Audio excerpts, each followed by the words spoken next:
Uh, Thank you, Deputy Speaker. Well, just recently our government marked our first anniversary in office, and it's an exciting milestone, but it's one where we also reflect on what we've already achieved and the huge amount of work that remains. And this bill really fits into that area, an area where we did see under the previous government neglect, an area that our government is determined to do more in.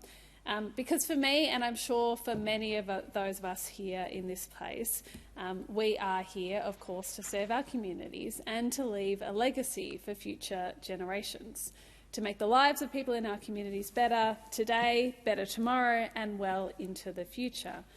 And for me, bills like this one are ones where I think about the future of my children, and I know for many people in my community these are the types of issues they talk to me about in terms of, I want to know what sort of world am I leaving to my children. I want to know, will they be able to see the very special, amazing, unique places, the nature in Australia that I've got to see growing up, will that be there for future generations? So that's really what we're considering here. What kind of world are we leaving for the next generation and the next and the next?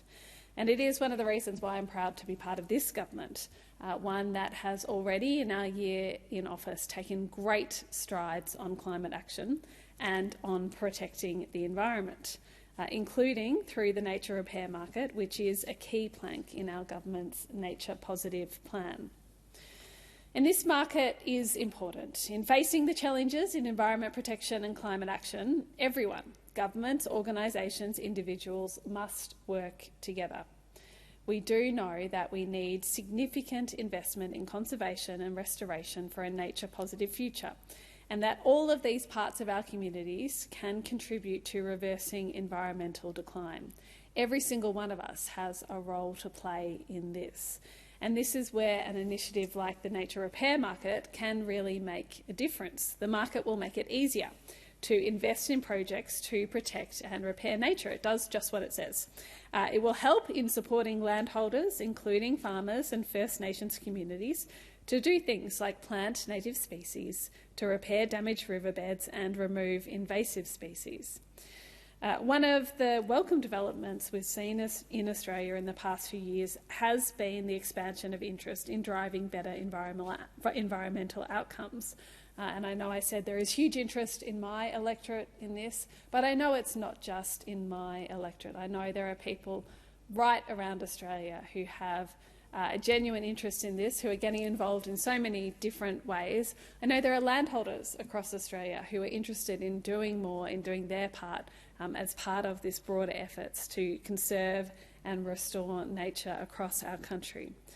Conservation groups have been doing this important work for decades, but they are now being joined by more farmers and landholders, as well as all the community organisations and companies who do want to play their part in this really important effort, in this work that we are doing to protect these places, not just for now, but into the future and for the generations to come. Deputy Speaker, last year the Minister for Environment and Water released the State of the Environment report. It's a 5-year report card on the Australian environment. For those who were not following that release closely, I will remind the House that this was in fact the report that those opposite didn't want them to see.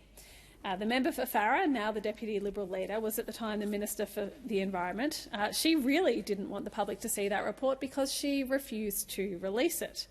And we do know why now that we have seen that report. It is, put simply, a horror of a read. It was example after example of just how much damage a decade of the Liberal and National parties in government did to our environment. Once again, one of those key areas just neglected.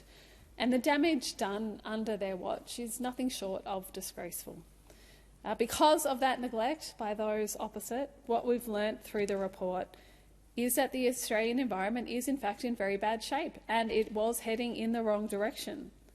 The report found that Australia has lost more mammal species to extinction than any other continent. For the first time, Australia has more foreign plant species than native. Habitat the size of Tasmania has been cleared. Plastics are choking our oceans, up to 80,000 pieces of plastics per square kilometre. And the flow in most Murray-Darling rivers reached record low levels. It is in no way exaggerating to say that these facts paint a dire picture.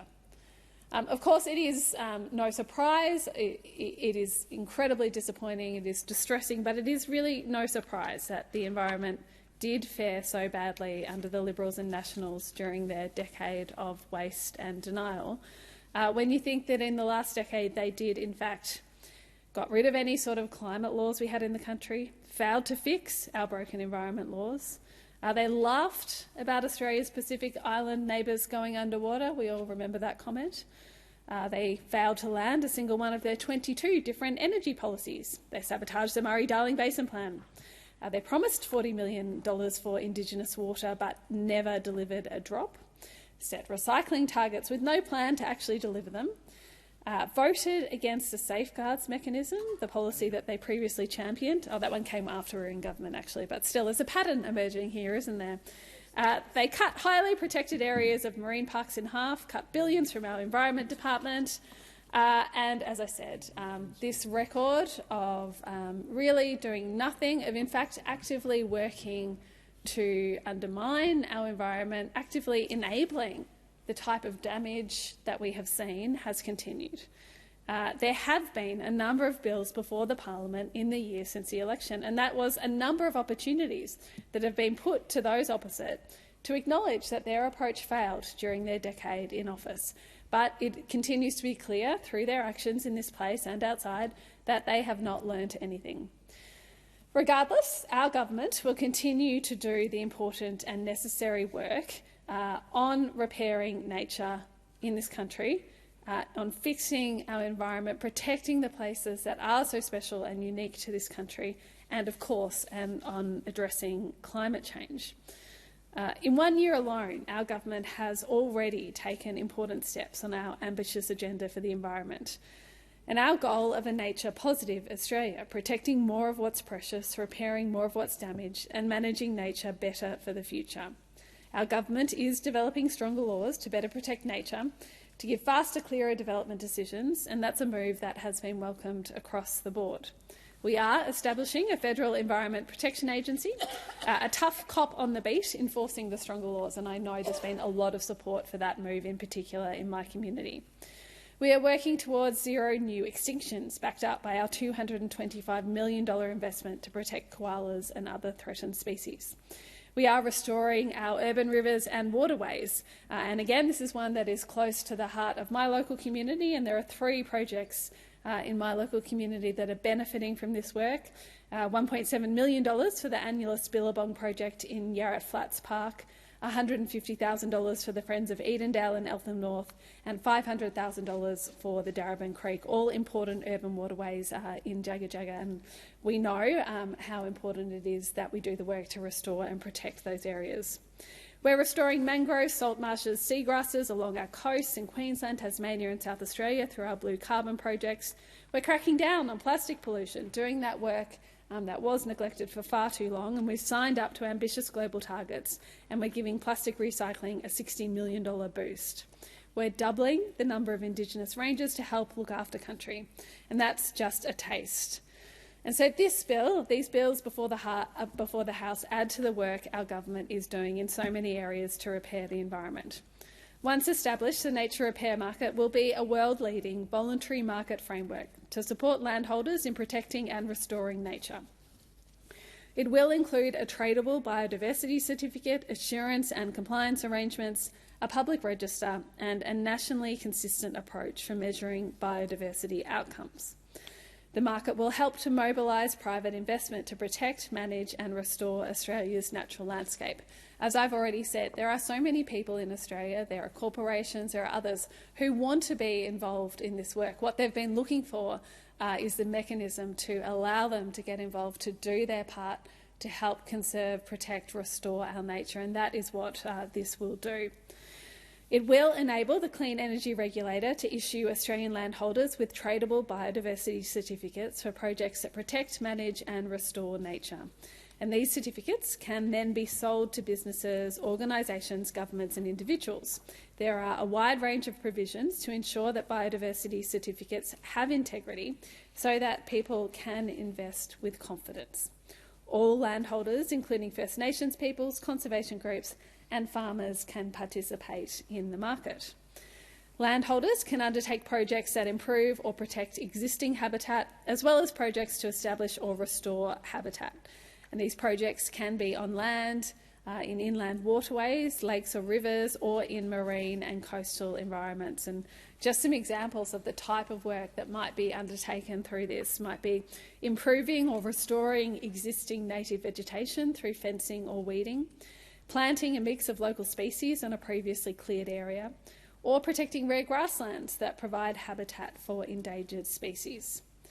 The bill does include provisions to ensure that nature projects are based on the best available science, because on this side of the House, Deputy Speaker, we listen to the science. We know that being guided by the science is the way to protect our environment. It is the way to tackle climate change. It is the way to ensure a sustainable future, not just for us, but for our children and their children, the work that good governments should do in this place.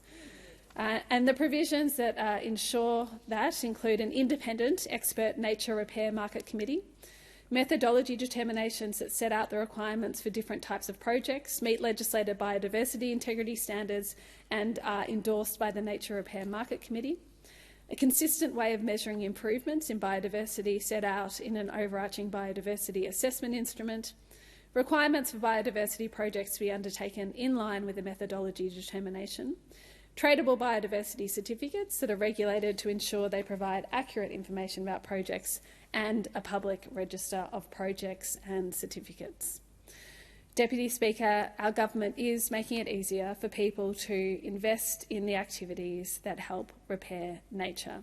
We are incredibly fortunate in this country to live on a continent that includes such special, magical places. These are the places that are our heritage. They are the places that, in fact, our First Nations people are offering to share with us, are offering through the work that's happening today in this place as well on The Voice, for us all to protect and look after as part of our history and as part of our ongoing future.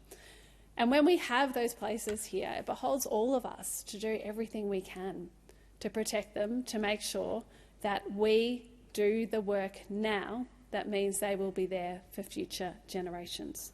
And that's why this bill and the work our government has been doing more broadly to protect the environment, to tackle climate change in this country is so important. It is why I am so proud to be a member of the Albanese Labor government. It is why members of my community come to me and say, it is so important you do this work. I want you to do this work for us now, for my children. We know that this country is worth protecting. We know that we have to do the work now to make sure that our environment is protected into the future. We do want to leave the environment across our country better off, because that is better for all of us. It is better for those of us here today, and it is better for our kids and our grandkids. We do want to work with communities right across the country to do this work. This bill will support landholders, it will support farmers, it will support First Nations communities to do those things that many of them already are doing off their own bat, but this will provide them the mechanism, the market, to do the work and to have more people get involved. Things like planting native species, repairing damaged riverbeds, or removing invasive species. And beyond those just doing the work, we are making it easier for others in Australia to invest in that work. We are creating a market that will allow for people who do want to support this work to see how they can be involved through the market, a market that is, as I said, based on science, based on what is best for the environment, setting this up so that it is a scheme that works not just for the short term, not just in special interests, in fact not for special interests, a scheme that is set up to protect our environment into the future and allow all of us to be part of making sure that our country's environment is protected and we do the work that's necessary. Thank you.